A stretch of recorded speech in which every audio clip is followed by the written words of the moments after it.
लल्लन जी, सबसे पहले आपका हमारे चैनल पर स्वागत है।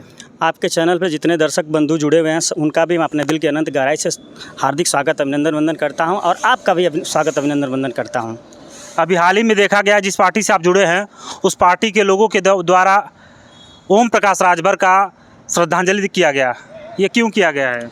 देखिए, 13 जो मनाया गया है, हमारे पार्टी के जो जिला अध्यक्ष मऊ जनपद के थे रामजीत राजभर जी, उनके नेतृत्व में मैं बता देना चाहता हूं कि हमारे जो पूर्व के लीडर हैं, जिनको हम इनका नाम नहीं लेते हैं, हम तो उनका नाम माननीय बेचूलाल चाचा जी रखे हैं, अपने शब्दों का प्रयोग करता हूं। मैं बता देना चाहता हूं कि वो खुद ही कहे थे कि भारतीय जनता पार्टी एक डूबती हुई नैया है और उस नैया पे वही लोग सवार होंगे जिनको डूब कर मरना है।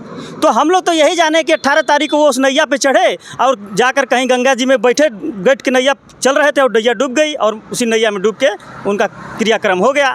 तो इस वजह से जो है कि कार्यकर्ता उनको 13 उनका मनाने का काम।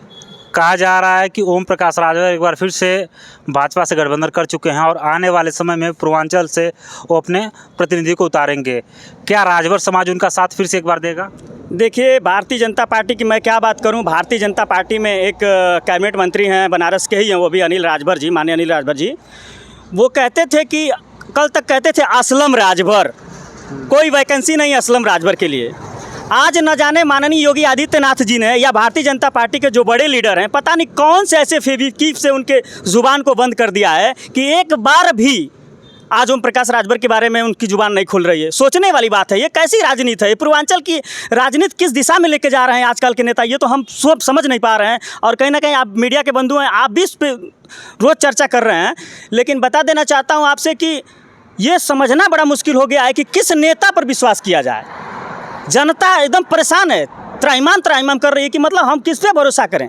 अब जैसे आप देखेंगे घोसी विधानसभा में पूर्व में विधायक रहे दारा सिंह चौहान जी, और आज वो इस्तीफा देकर भारतीय जनता पार्टी के साथ जा चुके हैं। जब देखे कि समाजवादी पार्टी की सरकार नहीं बनी, इसमें मंत्रिमंडल नहीं बन पाया, मलाई चाटने को नहीं मिला, फिर भाग के चले गए बाबा जी के दरबार में, घुटना टेक दिए जाकर। अरे ऐसी राजनीति को आप लोग किस दिशा में लेके जाना चाहते हैं? पूर्वांचल की राजनीति को या उत्तर प्रदेश की राजनीति को? मुझे तो सच बता दे रहा हूँ कि मैं ऐसा अभी तो हम लोग राजनीति में ABCD पढ़ रहे हैं, लेकिन ऐसे नेताओं को देख कर तो यही दिल कर रहा है कि राजनीति से संन्यास ले लिया जाए। संन्यास लेने की बात कर रहे हैं आप। जब आपके जैसे लोग संन्यास लेंगे तो फिर देश का होगा क्या?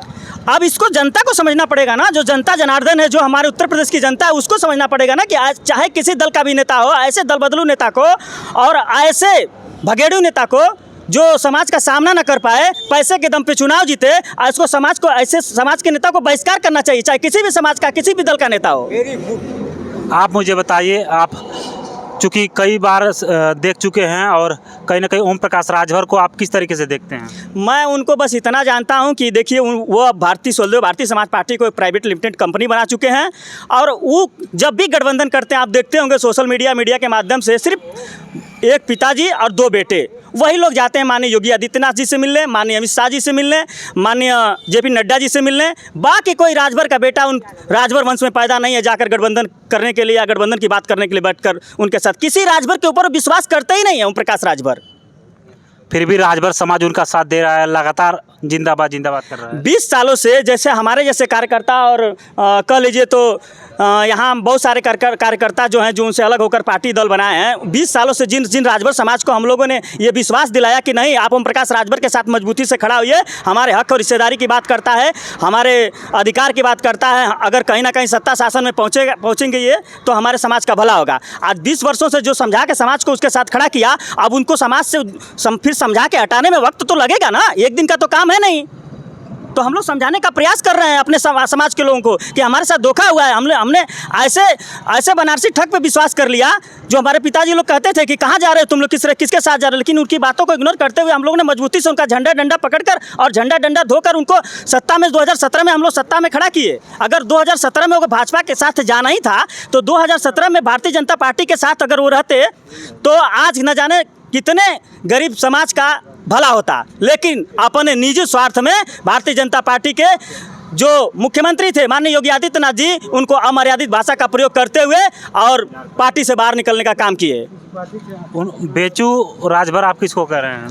माननीय बेचूलाल चाचा जो बेचने का काम करते हैं, जो टिकट जो समाज को गोलियाते हैं, इकट्ठा करते हैं, बड़ी बड़ी रैली करवाते हैं और बड़े बड़े दलों से गठबंधन करते हैं और फिर हमारे समाज को मुड़ी गिनवा कर हमारे राजभर समाज को बेचने का काम करते हैं, मैं उन्हीं को माननीय बेचूलाल चाचा कहता हूँ। यानी ओम प्रकाश राजभर। आप जो समझिए, आप जैसे समझ सकते हैं आप समझिए। मैं तो आपको बता दिया कि भाई जो समाज को गोलिया के इकट्ठा करके और मूड़ी गिना कर बड़ी बड़ी पार्टी और बड़े बड़े दलों से गठबंधन करके और समाज को बेचने का काम करता है, उसी का नाम हमने माननीय बेचूलाल चाचा रखा है।